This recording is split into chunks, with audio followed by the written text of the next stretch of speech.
μαζί, θα μας μιλήσει για την πνευματική θεραπεία του αλλά και των Αγίων στο Ισλάμ, να δούμε πώς έχουμε τους θεραπευτάς του Θεού στην αρχαιότητα, τους Αγίους σε εμάς και πώς βλέπει το ανάλογο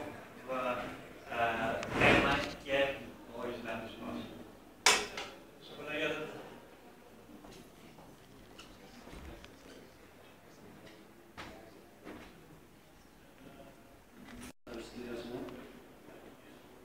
Που σήμερα παραβρίσκομαι ανάμεσα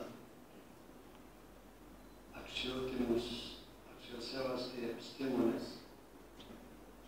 Είναι μεγάλη τιμή και χαρά για μένα. Ακόμα και η παρουσία μου είναι ένα μήνυμα ότι ο καθένας σκέφτεται για την υγεία του ανθρώπου. Θα είμαι πολύ σύντομος, δεν θα μιλήσω πολύ. Απλώς θα προσπαθήσω να δώσω κάποια παραδείγματα από την εποχή του προφήτη Μωάμετ και η θρησκεία μας, το Ισλάμ,